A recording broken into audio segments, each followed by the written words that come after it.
welcome to Lesson 7. In this lesson, I'm going to be talking about advanced tree data structures. Let's dive right into it. Now, advanced tree data structures, we've seen the importance of tree data structures that's there. And now let's look at advanced tree data structures and learn everything about it. Advanced tree data structures are specialized trees which are optimized for specific tasks like balanced searching and efficient storage.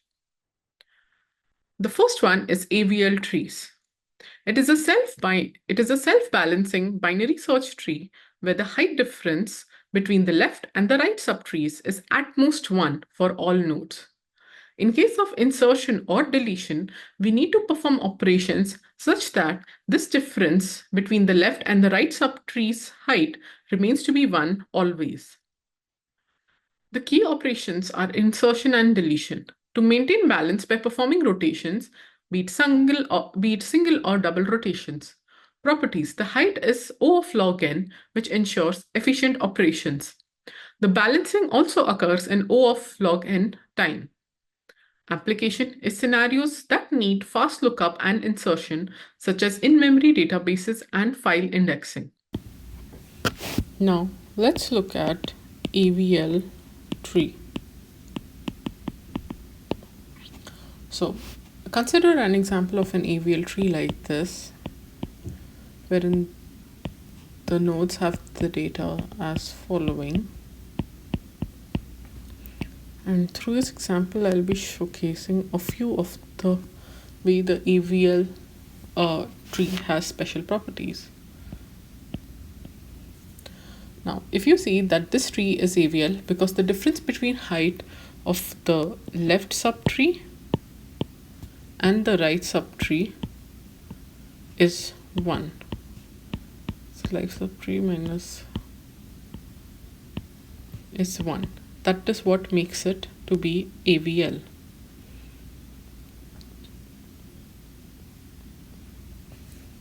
Now, if there are operations done on an AVL tree, like insertion, deletion, then that leads to rotation. There are 4 ways in which AVL tree keeps itself to be balanced. So there are a few rotations. Let's look into it. The first is the left rotation.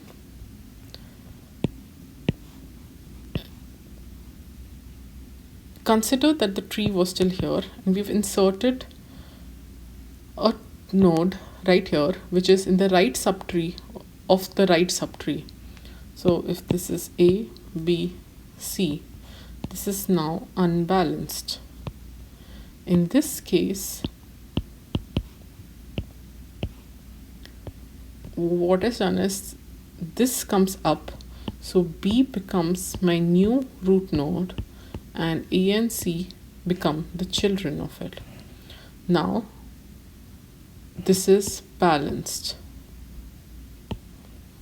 This leads to single left rotation. Similarly, if it is a right rotation, if there is something like this, then the difference between the right subtree and the left subtree is greater than 1. This gets moved here and this is the resultant tree after the right rotation. Now, there is one more possibility. It is called like a left-right rotation. The cause of this is, right now what we did here was we inserted this here, which is towards the left of the left subtree. What if you insert something towards the right of the left subtree? Then in this case, there are 2 rotations required. First, the first rotation is going to be, this comes down, this goes up. You convert it basically to a case like this and then do a right rotation on it and then do this. But this is like the first step, this is the second step. So after the first step, this will look like this, and then this next rotation that happens, we will have C, A, and B. Similarly, there is a right-left rotation. In this case, if you add a new node to the right of the left subtree, then in that case you again do a swap here and then you rotate it here. So after the first one it will look like A, C, B, and then this final rotation will make it as C, A, and B. That way the EVA properties remain in a tree. Now let's look at red-black trees.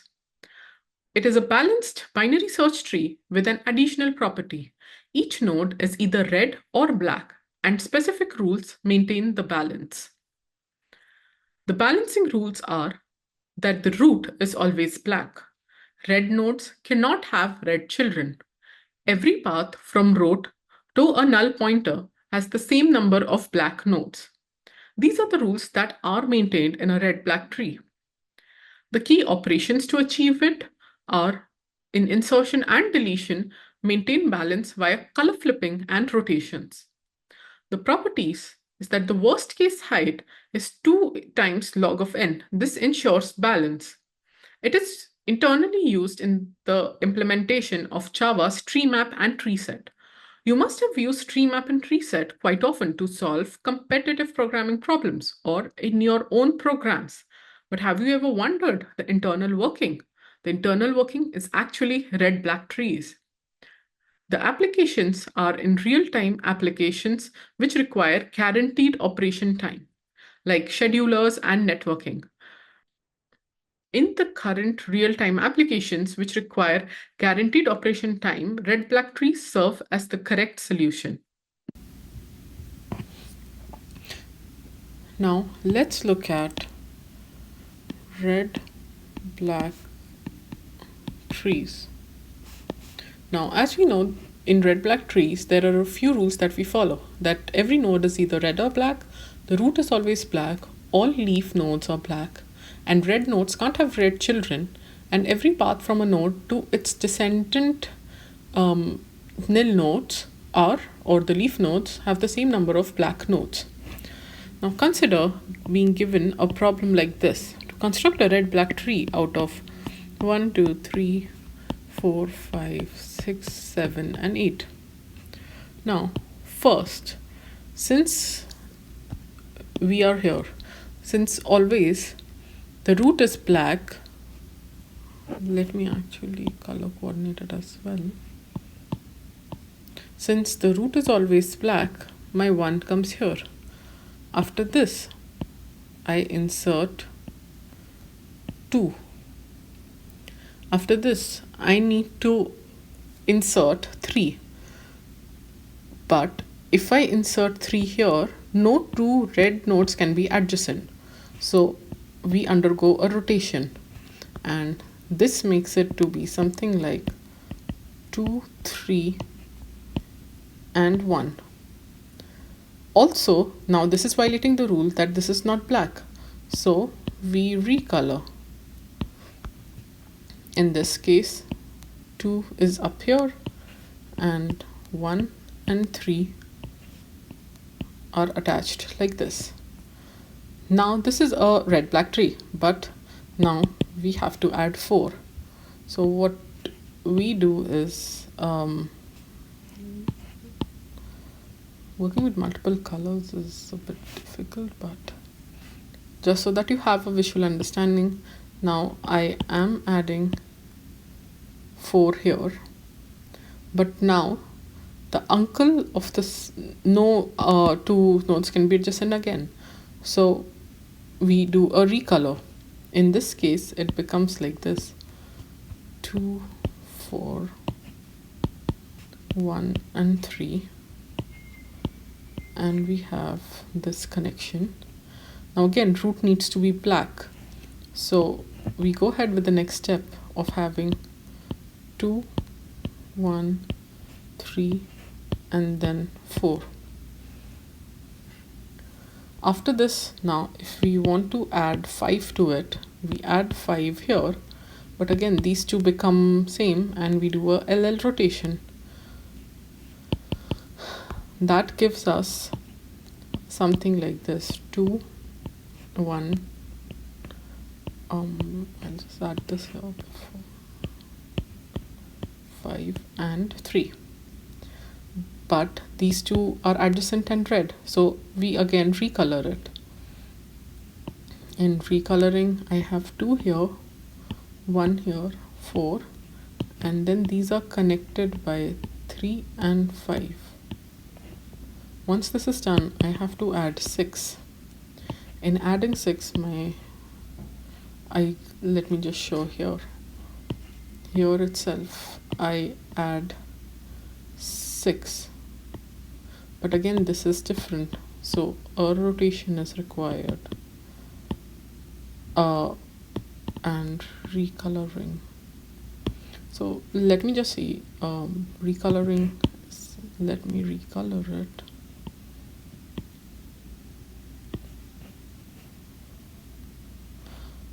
So now that I've added 6, these two are red, so I need to recolor. So I recolor it by 2, 1, 3, 5, 4, 6. Now I have a few more things to add. I could have stopped here, but I wanted to show you like the complete part of it. Now if I add 7, I'm adding 7 here. I need to do rotation. So what I'll do is, let me try and see if I can modify it right here. So rotation modification will be a bit difficult. So I will have 2, 4, 6, 7, 1, 3 and 5. These are my red nodes of 4, 6 and 7. So this rotation happened here, and I also need to recolor.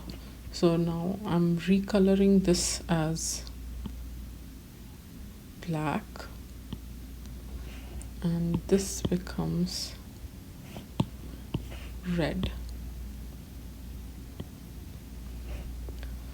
And now the last element we have to insert is 8. So I'm inserting 8 here, but again these two become red, so I need to recolor it. So what I do is I recolor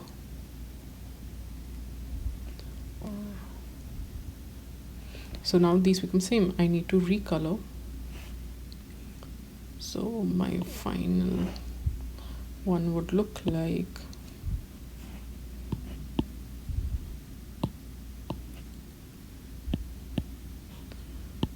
2, 3, 5, 7,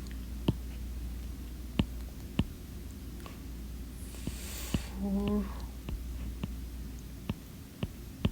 6 and 8. But now I have to perform a LL rotation because the angle of the node has become black, and these two like essentially have become reds across.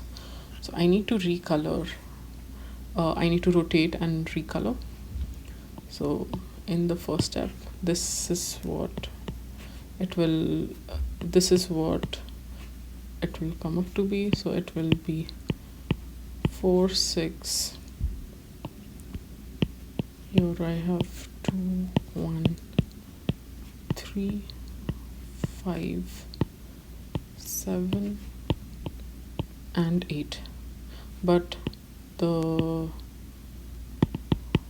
root cannot be red, so I need to recolor this to 4, becomes black. This is 2 in red, 6 in red, and I have 1, 3, 5 7, and I have 8 in red. So this is my final red black tree. Now let's look at B trees. They're a general tree data structure that is designed for storage systems. The nodes can have multiple children, and it optimizes disk reads and writes. The key features are firstly the node capacity. Each node holds multiple keys. Balance. All leaves are at the same depth. Splitting and merging. It maintains the balance during insertion and deletion. Properties. The height is O of log n, which reduces the disk input-output time. And it is well suited for scenarios with large data sets.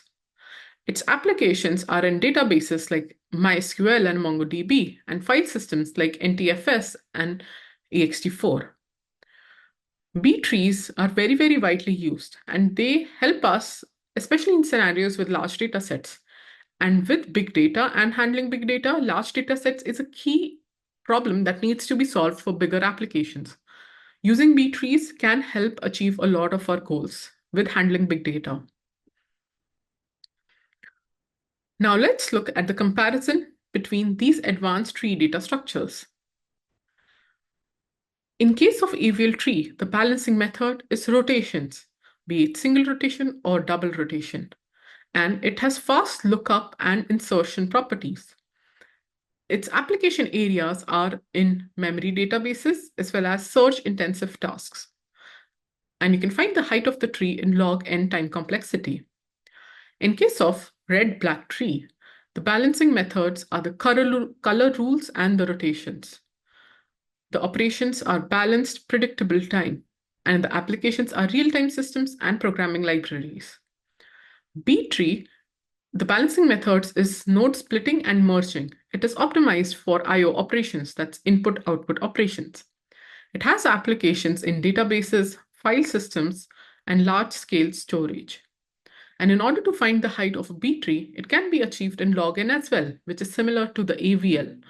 But in case of red-black tree, the height is found in 2 times log n. Now, given these, how do you find, let's look at the complexity and balance considerations. For AVL tree, they're highly balanced. Frequent rotations make them slightly slower for insertion and deletions. You need to maintain the properties of AVL.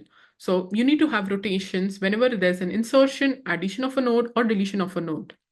But they're better for lookup-heavy applications.